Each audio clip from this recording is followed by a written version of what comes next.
हमारा आज का टॉपिक है फ्रेंच रिवॉल्यूशन।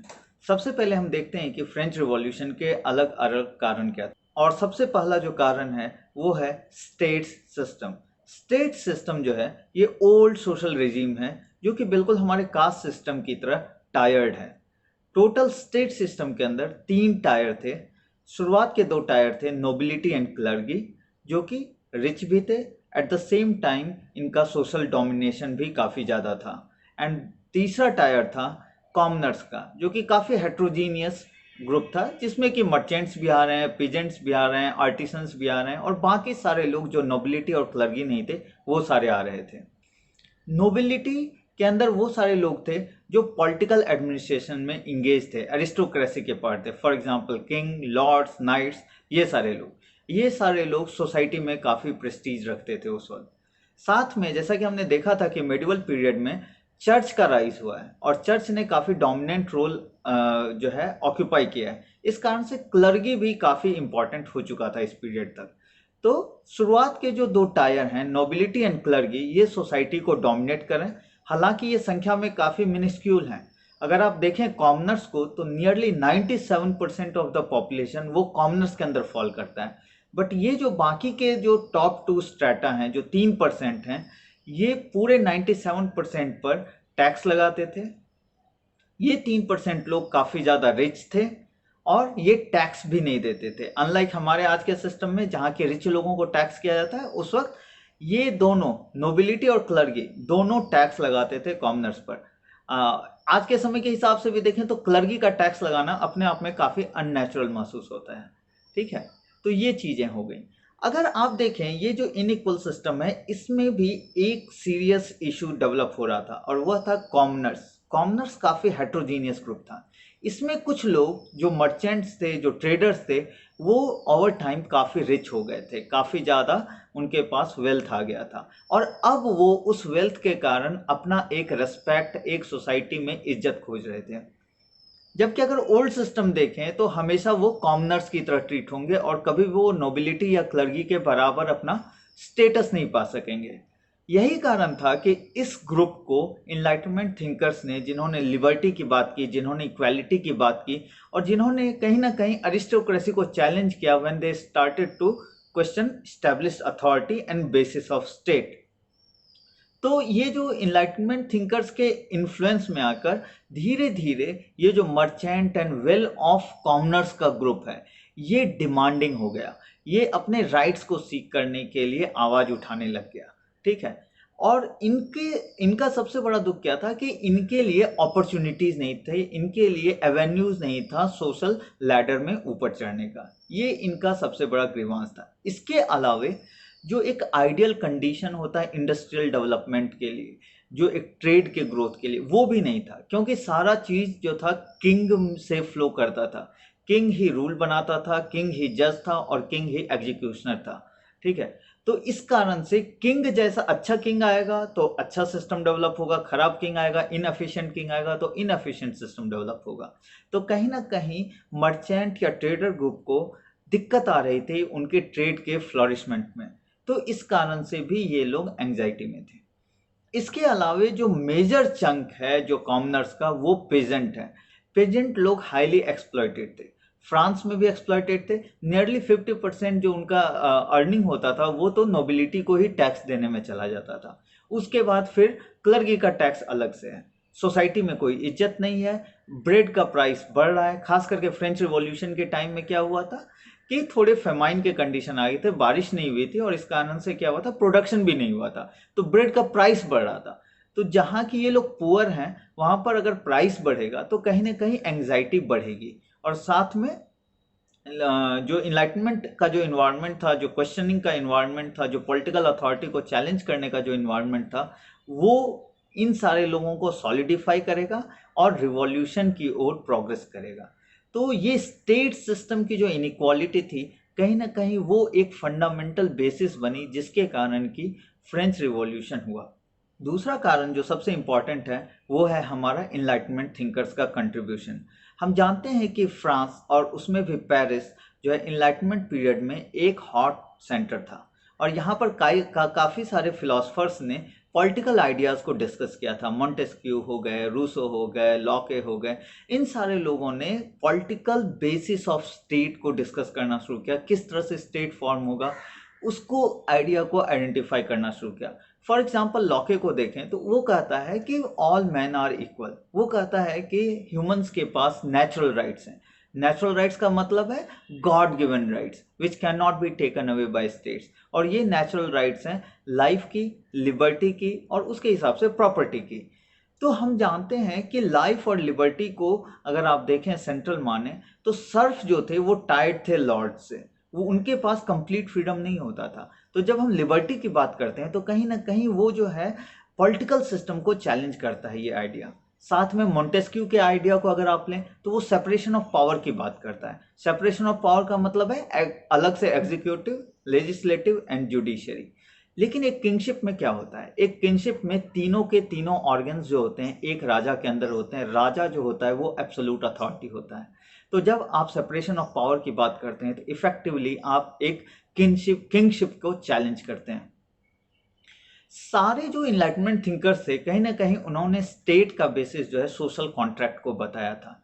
इनलाइटमेंट पीरियड से पहले जो है हमने देखा था कि स्टेट का basis usually divine right to rule कहा जाता था, कि राजा को भगवान की ओर से डिवाइन राइट है, ये लोग स्पेशल हैं इसीलिए ये लोग रूल कर रहे हैं। As oppose to that enlightenment period के थिंकर्स ने जब पॉलिटिकल फिलॉसफी को डिस्कस करना शुरू किया, देन दे रियलाइज दैट कि एक्चुअली ये जो बेसिस है स्टेट का वो सोशल कॉन्ट्रैक्ट है।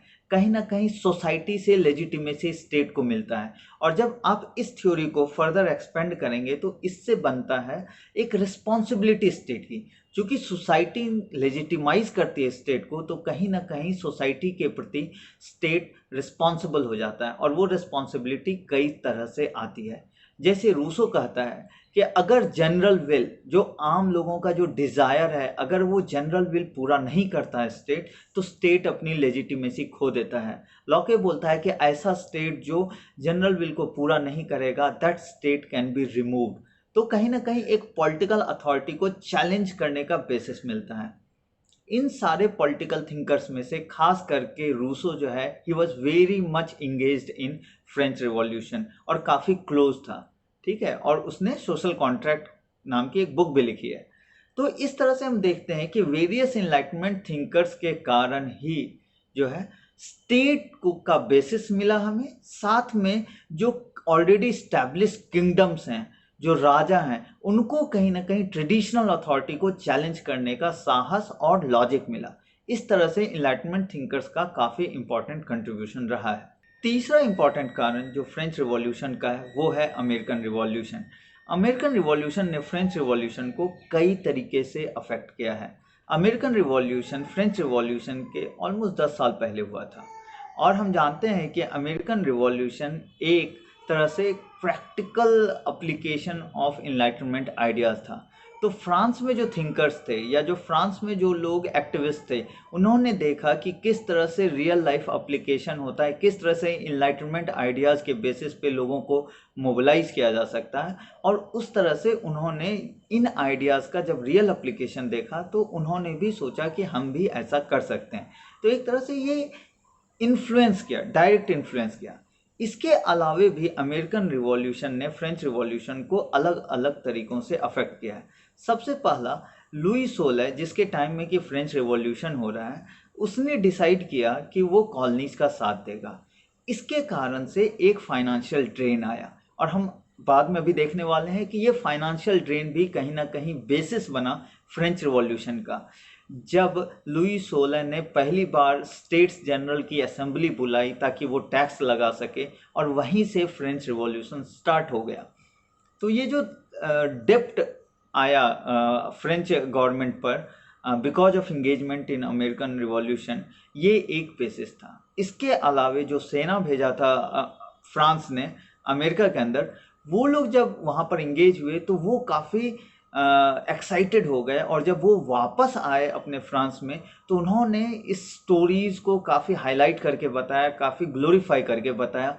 और जो ये आइडियाज़ हैं, जैसे बेंजामिन फ्रैंकलिन हो गए, सैमुअल एडम्स हो गए, थॉमस जेफरसन हो गए, थॉमस पेन हो गए, इन सारे आइडियाज़ को उन्होंने काफ़ी प्रचार प्रसार किया उस मिलिट्री ने। तो इस तरह से भी फ्रेंच रिवॉल्यूशन को आइडियोलॉजिकल सपोर्ट जो है अमेरिकन रिवॉल्यूशन ने दिया। चौथा जो कारण है जो फ्रेंच रिवॉल्यूशन का है वो है खुद बर्बन डायनेस्टी। उस वक्त बर्बन डायनेस्टी का जो रूल था फ्रांस के ऊपर था, ये अपने आप में काफ़ी एब्सोल्यूटिस्ट और डेस्पॉट काइंड के किंग्स थे। फॉर एग्जाम्पल लुई 14 का अगर हम एग्जाम्पल लें तो उसने एक बड़ा सा आपको राजमहल बनाया था वर्सेले में। अब उसके कारण क्या हुआ, काफ़ी सारा एक्सपेंस हुआ। फर्दर ये सारे चाहे लुई 14 हों, लुई 15 हों, लुई 16 हों, सब ये लोग फ्रिक्वेंटली वॉर में इंगेज होते रहते थे। डिस्पाइट कि उनकी इकोनॉमिक और फाइनेंशियल कंडीशन अच्छी नहीं थी, इसके बावजूद भी उन लोगों ने वॉर करना नहीं छोड़ा और ये कहीं ना कहीं उनके डाउनफॉल का कारण बना।